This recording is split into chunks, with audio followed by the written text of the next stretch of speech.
G'day mates, it's Busta here. And before the video begins, I would like to just give a shout out to SimpliSafe for sponsoring this episode. So every night, local police departments across America receive hundreds of calls from burglar alarms. The vast majority of the time, they have no idea whether the alarm is real. Is there really a crime going on or not? All the alarm companies can tell is that the motion sensor went off. But SimpliSafe Home Security is different. If there's a break-in, SimpliSafe uses real video evidence to give police an eyewitness account of the crime. And that means that police dispatch up to 350% faster than for a normal burglar alarm. You get comprehensive protection for your entire home, outdoor cameras and doorbells alert you to anyone approaching your home, entry, motion and glass break sensors guard inside, plus SimpliSafe protects your home from fires, water damage and carbon monoxide poisoning. It's 24/7 monitoring by live security professionals, and you can set up your system yourself, no tools needed, or SimpliSafe can do it for you. And it's only 50 cents a day with no contracts. I was actually lucky enough to have SimpliSafe send me a free package recently, and it was extremely timely because I recently had a random dude just walk into my backyard in the early hours of the morning, and it really scared my family and I. So I set it up this weekend past, and man, it was really easy to install and the product is seriously awesome. It's super easy to use and I would genuinely recommend it to anyone wanting to protect their home and loved ones. So, to get started, all you have to do is visit simplisafe.com/scared today to get free shipping on your order plus a 60-day money-back guarantee. That's simplisafe.com/scared to save on home security today. simplisafe.com/scared.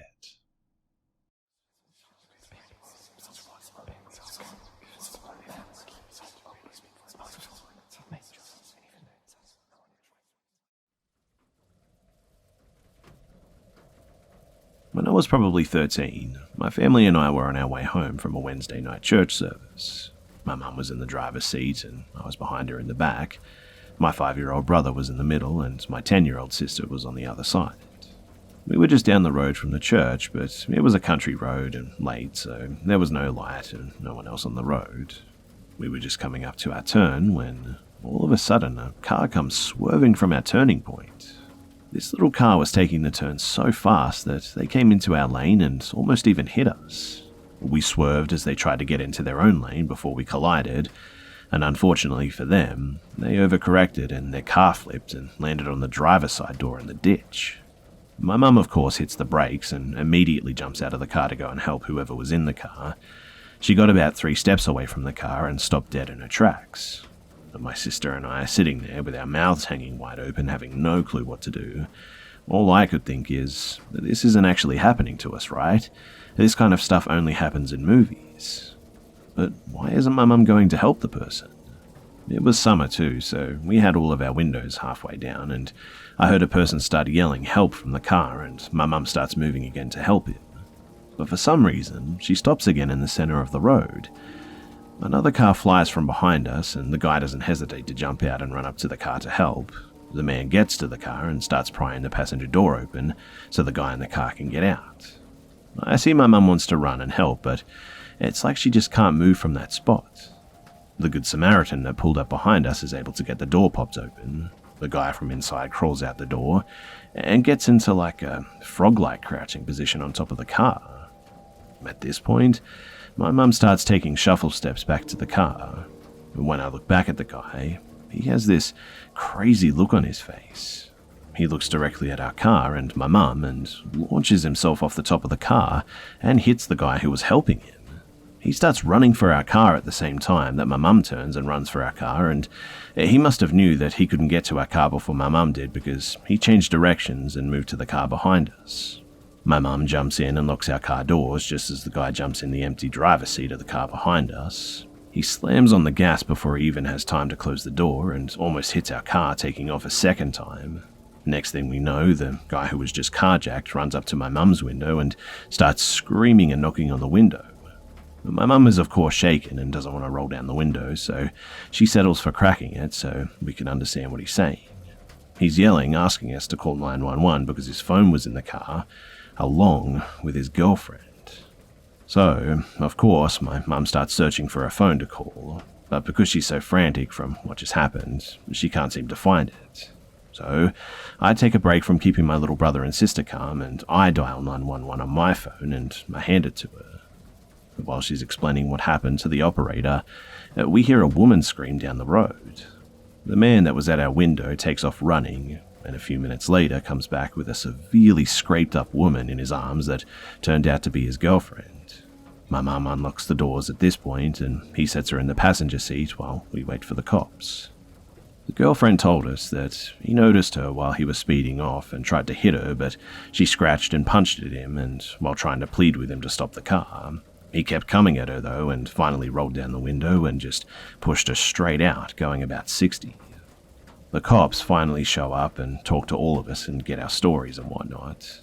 And while talking to one of the officers, he told my mum that the man had shot and killed a man behind some apartment complex, and that's why he was driving so fast and trying to get away.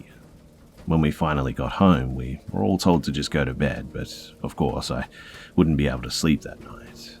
So I went downstairs to talk to my mum eventually, and I worked up the courage to ask her why she stopped running to the car when the other guy did it.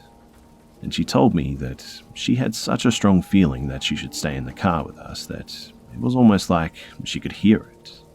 When she heard him start yelling again, she ran to help again, but just like last time, she got the overwhelming feeling just to not go near the car. To this day, I often wonder what would have happened if my mum hadn't have listened to that feeling.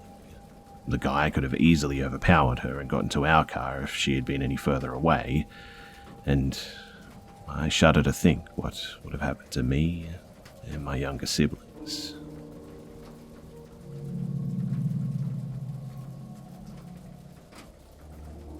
This is a story that my ex-sister-in-law told me a few years ago. I've known her for 17 years now. At the time, it was 14, and it was the first time that she'd ever told me this story. So my sister-in-law moved to Provo, Utah in 2001 from Brazil. She'd only been living here for a little over a year when this took place in November of 2002. As she puts it, she was still getting used to the American culture and customs, and as such was still a little bit naive. She promises that this is something that she'll never do again, though. But here's her story in her own words. So, it was a snowy night in November back in 2002, and I was driving home late from work one night. I drive slower than most, even in the best weather conditions, because high speeds give me anxiety. I only take the freeway if I absolutely have to, but I stick with regular as much as possible, just like I was this night. I was taking my time as I drove home in quite the snowstorm. I came to stop and I noticed a man with crutches walking along the side of the road. I felt bad for him and I decided to pull over and give him a ride, which of course he accepted. I wasn't scared or nervous at all to offer this stranger a ride because, after all, this is Provo and I'm from Rio de Janeiro. I felt very confident in my street smarts, especially in smaller cities like this. So we started with just small talk, which was pleasant, and that evolved into a lengthy conversation.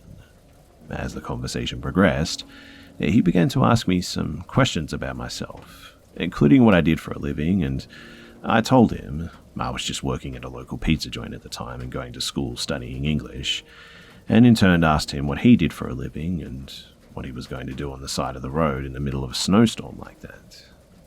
And he told me that he'd just been released from prison and was going to his friend's house. When he arrived, he found out his friend no longer lived there, and he was just wandering around because he didn't know where to go.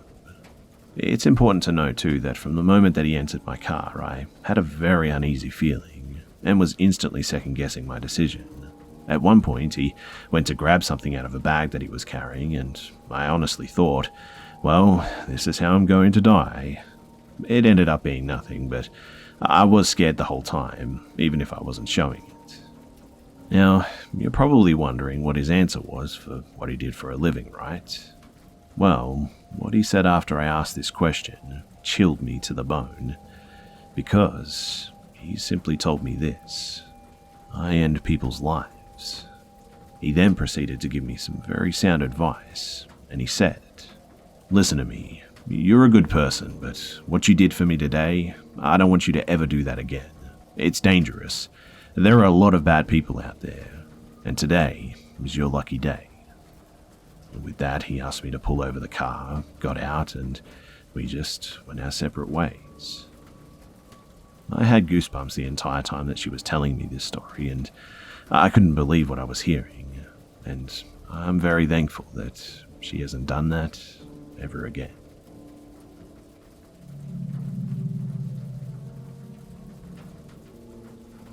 Back in 2010, I lived in a real dive of a place with 4 other guys.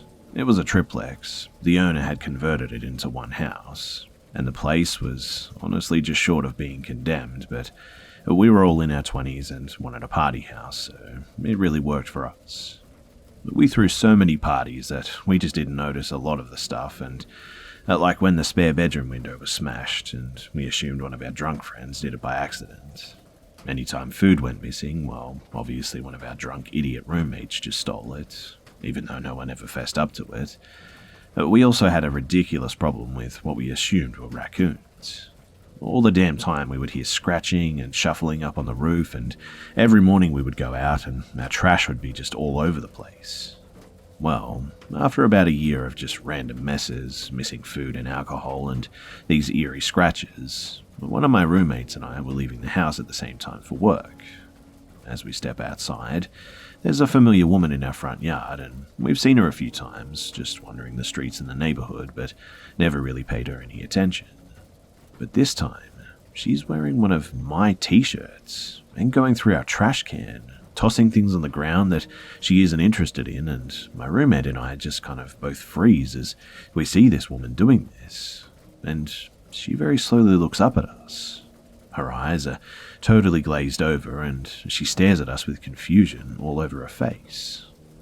My eyes go wide as I recognize my t-shirt, and I go to open my mouth when she says something that, to this day, has made me shudder. She says, "Why are you living in my house?" And that was all I could handle. I assure you that I'm not someone that is ever short on words, but this one rendered me entirely speechless. My roommate and I stared at each other eyes wide, got into our cars and drove the hell away from our own home, just to get away from that situation. That night, when we had all the boys together, we told them what had happened, and we made the decision to finally investigate the roof. Turns out, we had a flat roof. It's not generally the kind of thing that you think about. Most roofs are slanted or have angles and whatnot, but not our one. It was just a flat roof, like a 2-story building got cut off in half or something. You just couldn't see the top because it had this awning thing that blocked the flat roof from view around it. So, for the first time, we climbed up there and discovered someone had been living on our roof. Many of our missing things were strewn all over it, and there was a makeshift bed, spare clothing, food, wrappers, water, and even books just all sitting there. We moved out shortly after that, but I've never forgot the look of that lady staring through me and asking what I was doing living in her house.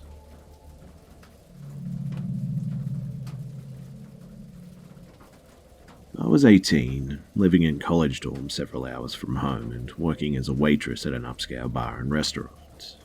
I'm short, barely 5 foot in fact, so I'm used to people being creepy and trying to intimidate me now, but as an 18-year-old whose father had tried to protect her from the world and had been raised in a tiny, friendly town, it never occurred to me to be scared of the people who lurk in the dark. So, we had plenty of regulars, several of whom I became close with during my years working there, and a few of the frequent diners learned my name and general facts about me, since I'm generally pretty open about who I am. One such man was tall, lanky, and several decades older, appearing to be in his mid-50s, I would guess. Joe. Joe was kind, a good man with a generous nature who owned a local shoe shop. The second time I was his waitress, he gifted me a pair of slightly worn work shoes, insisted that I accept them. Because of his kindness and the way that he carried himself, people of all types flocked to him, and one of them became the first man outside of my family that I actually feared. Joe came in with his younger brother one day, about the same height, slightly a bulkier build, and not unattractive as I recall. but his eyes just always unsettled me. In high school, I sort of fancied myself a bit of a writer, but nothing in my vocabulary then or now could help me describe just how unsettling his gaze was. It seemed almost dead, lifeless, but I assumed that I was just simply nervous. I mean, Joe was a good man. His brother was probably just less carefree and more intense or something. The two dined together a few times in the coming weeks, but while Joe would normally request me as a server, he asked our host to assign one of the other servers to his table after the first time. Then, one night, Joe's brother came in alone and requested me by name, and I was happy to oblige. For the first time, he seemed relaxed, energetic, charismatic even. He was interesting, with a quick wit and a story for every topic that I could throw at him. By the end of the shift, I assumed that he just had a hard time relaxing with his brother, and that may have been true, but through the laughter and the charisma, his eyes never once seemed kind. They remained, through it all, lifeless. Eventually, though, it was time for me to leave, but he was still there, still expecting service, so my manager offered to take over the table. He'd make sure I got the tip, but it was common knowledge that I had an early morning class and likely had to do my homework. So I jumped at the chance, but went to finish some closing duties and asked the man, my last table, if he needed anything else. He seemed off, too. As soon as I said that I was heading home, he seemed to sort of harden. His face was clipped and sort of reminded me of my controlling ex-stepdad, which immediately put me on edge. I'd seen the same thing often enough as a little girl, right before being hit, so I left immediately. I called my best friend and offered to buy him dinner if he'd meet me at the diner between the dorms and my work. I don't know why I did, but I just felt that I needed someone to meet me sooner rather than later. Joe's brother hadn't in any way seemed dangerous outside of the tenseness in his voice before I left, but I knew that for most of my walk, which would have been poorly lit, I would be safer with a companion. So we met at the diner, we ate and laughed and headed back to the dorms. A good 25-minute walk, but only 15 or so in, the hairs on the back of my neck just seemed to burn. Something was really terrifying me, and I couldn't figure out why. I told my friend, who brushed it off until he looked behind me and yelled. I turned, and that's when I saw him, Joe's brother, only a few yards behind us, holding a metal bar. I don't know what they're called, but you see them at the construction sites, usually for reinforcement when pouring concrete and whatnot, and he was holding it hard enough that his knuckles were white. It terrified me, obviously, and I screamed. My friend grabbed my arm, and we just booked it. And even though my heart was in my throat and I couldn't hear anything past the blood roaring in my ears, I swear that I could hear his footsteps behind us. We ran to the dorms, and I told the security, who had us wait in the office while he looked at the cameras in the lot and called the police. The cops showed, but they did nothing since all that he did technically was scare us. After they left, the security man asked us a few more questions and made a comment about a man standing at the entrance door for a bit before walking away. He assumed he was homeless, but my blood ran cold. I called in sick for a few days, and when I went back to work, Joe was in. I told him what had happened, and he nodded, didn't even seem to question the validity of what I said. His brother, it turned out, had done some time for stalking and even attacking young women, and had even been sent to trial for assaulting one and hospitalizing her. Somehow he had managed to avoid jail time for the assault, but Joe said that it was only a matter of time before he actually killed someone. I didn't see Joe often after that, and I never did see his brother again. The owner of the restaurant was angry for a long time, accused me of running off a regular who spent a lot of money when he came in. It took me a few more encounters to make me a little more cynical, but Joe's brother, he was the one to break me out of my naivety.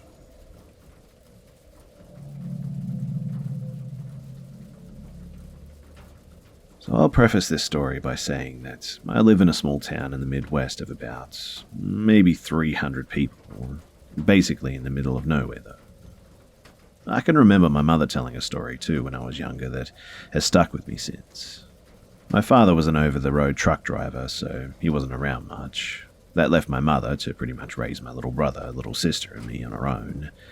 And one night she was awoken by a bright light shining through her bedroom window. She said that it was as if someone had parked their car and directly turned their bright headlights on, pointed toward her bedroom window. Her first instinct was to get up and check on us kids. She had noticed, though, that the bright light wasn't confined to her bedroom, as it was shining through every window in our house pretty much, and she saw that I was accounted for, as was my little sister, but she couldn't find my little brother, who was about 3 at the time.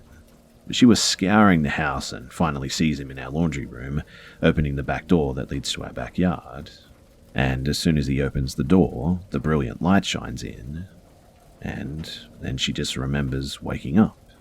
She's accepting this as all just a bit of a weird dream, when her eyes begin to focus on the dark of her bedroom, and she sees a small figure at the foot of her bed. As she sits up to see what exactly it is, it scampers off into the darkness of her house, and then she wakes up again. It's a dream in a dream. She keeps telling herself that anyway. And later that day, she's hanging up the laundry and conversing with our neighbor woman, who asks her a question. Hey, I know that this is going to sound like a really strange question, but did you guys have party lights on last night or something? No? Why? My mother replies. Our neighbor goes on to tell her that she and her husband had a disagreement the day before, and she decided to sleep in her son's room. And at about 3 a.m., she was woken up by a bright light emanating from around our house. Fast forward to a few years ago, and I own our old house and have children of my own. And to preface this next story, I should mention too that our house is set overlooking the town cemetery. Now, one evening after returning home, I'm carrying my youngest son into the house. I thought that he was asleep when all of a sudden he starts wailing and screaming while pointing across the graveyard. Daddy, get inside. They're coming after us. They're going to take us. The green skeleton men are going to take us. So this obviously freaks me out a bit, and I try to turn and see if there's anything that he's actually seeing. I don't see anything, but he just continues losing it. Once inside, he's still hysterical, wants me to lock the door and shut the shades. He absolutely refused to let me go out and get the groceries, and it was bizarre to say the least. Later that week, he has another spell. It's about 2 in the morning when I hear him crying and yelling for me. I rush into his room and he's crying, begging me not to let them take me again. I kind of write this off as a nightmare, but I ask him where they are trying to take him, and he replies with where the bad Power Rangers are. I proceed to ask him where the bad Power Rangers are, and he replies, a spaceship. Now, I don't know if it was just the imagination of a 4-year-old or if it was his mind trying to rationalize an actual traumatizing event, but I can't help but assume the two are connected. And it's the worst feeling in the world trying to protect your child from a monster that you don't even know may exist. Fast forward again, though, to this week. I started a paranormal conspiracy podcast earlier this year where we talk about creepy stuff and have listeners call in and some experiences and such. And well, I got this email this week from the son of our neighbor that saw the light over our house that night. This is what it says. The incident involving AJ and I went like this.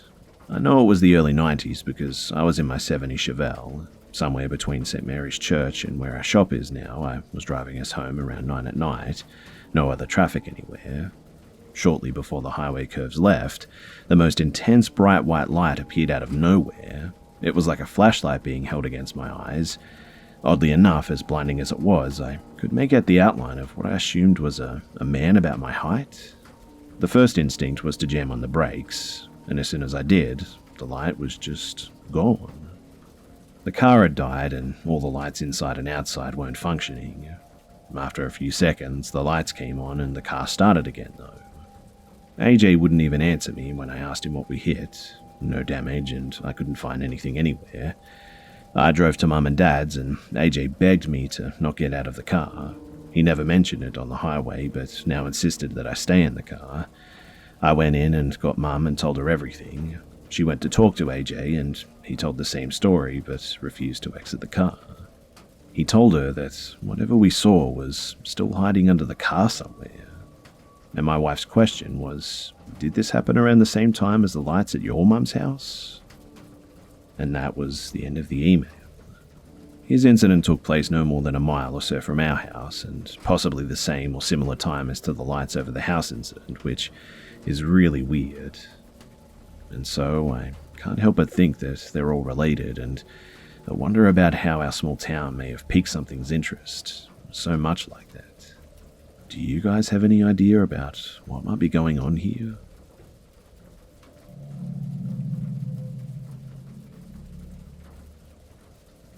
So this took place when I was fairly young. I can't exactly pinpoint an age because this was a more persistent phenomenon that went on for quite a while. But roughly though, from when I was maybe 5 to 10 years old, I would guess.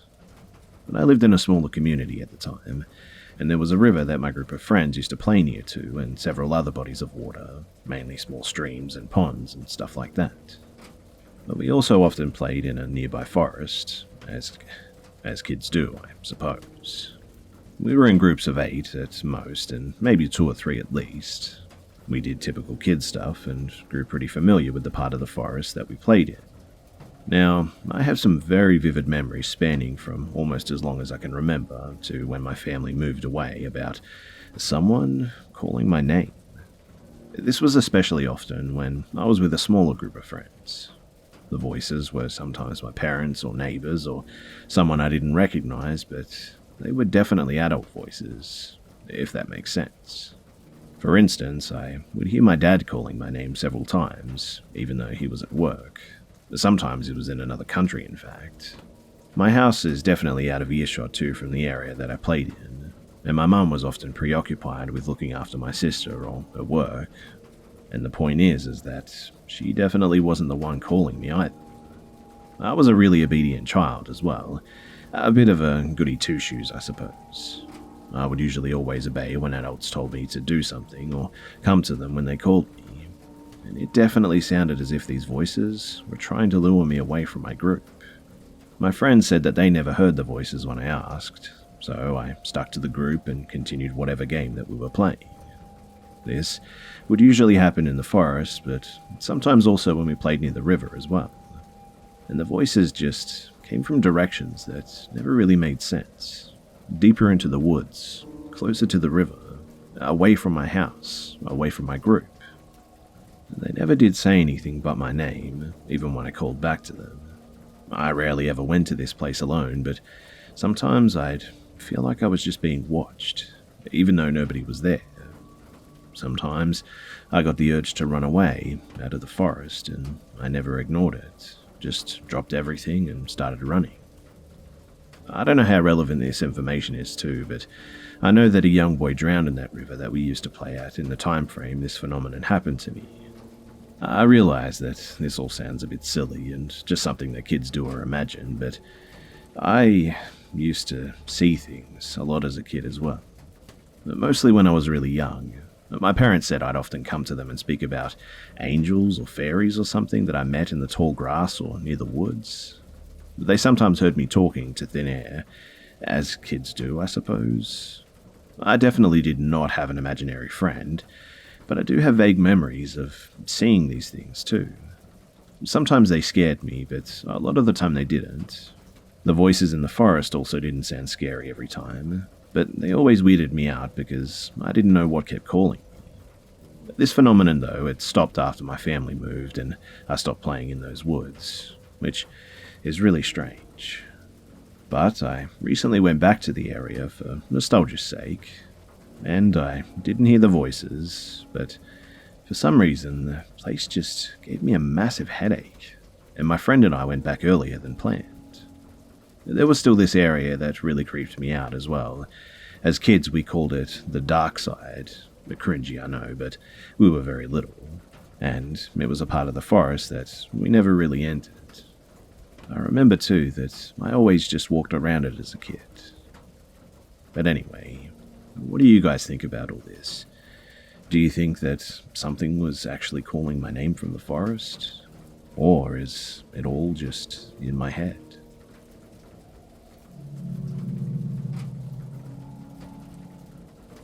Years ago, when I was just becoming a teenager, my mum's half-sister, my aunt, her husband, my uncle, and their 5-year-old daughter, my cousin, had moved into my aunt's mum's house due to financial issues. My aunt's mum was dating someone at the time, so she had moved out and allowed my aunt, uncle, and cousin to move in with no problems. The house was small and kind of creepy, but it was big enough to house their family, and it was a very short distance from my house, so we got to see them quite often. However, the place was creepy, as I said.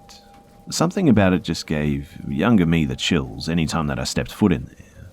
The upstairs didn't have much access to natural light, but it was the only area with the bedrooms for my cousin, so she had her bedroom and a playroom on the second floor. The first floor was very long, but not very wide, so you basically passed through every room to either get to the living room, the sunroom, or my aunt and uncle's bedroom on the other side of the house. But the basement was terrifying. It was extremely dark and often very musty. It had one little window and then only one measly little light to illuminate the area. Supposedly, too, there was a cat down there that they kept and fed, although I never actually saw said cat. Knowing a general layout of the house is important for this story, though, and you'll understand why in a minute. So, what I was unaware of, though, is that the house was originally owned by a lady that was a caretaker of sick young kids with Down syndrome. Don't ask me how or why she took up that role, but she did, and of course, oftentimes, if the kids couldn't shake the sickness, they would sometimes die in the house.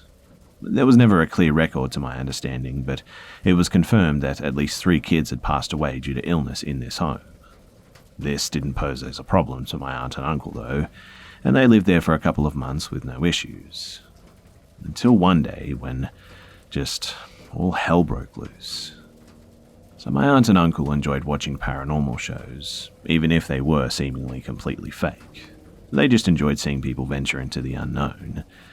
However, I and my family believe now that it may have opened a portal of sorts in the house for some sort of restless spirit or something. Now, one afternoon, my cousin was homeschooled her whole life. My aunt was watching TV and my cousin was behind the couch in an open area between the sunroom and the living room, playing with some of her toys and a little soccer ball. When, all of a sudden, she exclaimed, "Hey, give me back my ball." Knowing that there was nobody else in the house at the time, my aunt looked over the couch to my cousin and questioned who she was talking to. And what my cousin said next gives me cold chills every time I think about it. Take into consideration, too, that she's young and she's unaware of the previous history of the house. She responded to my aunt, though, that boy, he took my ball. To which my aunt asked, "What boy?" And my cousin responded, "That little boy sitting there. Don't you see him? He has a weird-looking face." Immediately, my aunt knew what she was referring to. This boy with this weird face could probably only be described as one of the kids with Down syndrome that had passed away in this house. Terrified of the situation that she was in now, my aunt calmly told my cousin, "It's okay, just be nice to him and politely ask for your ball back if you're going to play with it." She told my uncle when he came home from work that night, and they definitely became a little bit uneasy of the fact that there were possibly restless spirits appearing to my cousin. A little time passed, though, and no other new encounters seemed to be occurring, or at least my cousin wasn't vocal about them anyway. So, out of curiosity one day, my aunt asked my cousin what happened to that little boy. And I kid you not, my cousin very nonchalantly said, "Him and 2 of his friends visit me every night after you and Daddy put me to bed. They get mad and tell me to stop talking about them. I tried hiding from them, but they just stand and stare until I go to sleep." Now, of course, my aunt is terrified. These things are suppressing my cousin from even speaking about them now. So my aunt asks, "Do his friends look weird like he does?" To which my cousin replied, "Yeah, but I'm not allowed to talk about them, Mummy." Needless to say, after my aunt told my uncle about this interaction, they became very proactive about finding another place to live due to just fear. But these spirits had one more encounter planned, and they were eager to show their dissatisfaction apparently with my aunt and uncle's choice to remove their playmate from their home. So it was late one night. My aunt's mum had a Harley Davidson that she stored in the basement of the house, but she had taken it earlier that day and rode it to her boyfriend's house. At around 1 a.m. that night, my aunt thought that she heard the motorcycle downstairs, which was odd seeing that it was obviously so late, that there was no way that her mum would be bringing home the bike or anything. But it continued and the sound didn't go away. Finally, she woke up my uncle and they called her mum. When her mum answered, they asked her if she was in the basement with her motorcycle, and she was very puzzled as she was still in another county over with her boyfriend. So they ended their call and my aunt and uncle went to investigate. And no sooner that they reached that little door that led to the basement, which was deadbolted by the way, cold chills just shot down their spines, and they both swore that they heard whispers coming from the door. Terrified, but in need of answers, they slowly crept over closer to the door, and then it began violently jolting, nearly breaking the deadbolt off the wall. They jumped back and ran and grabbed my cousin, and drove to my pawpaw's house, my aunt and my mum's dad, and stayed there the rest of the night.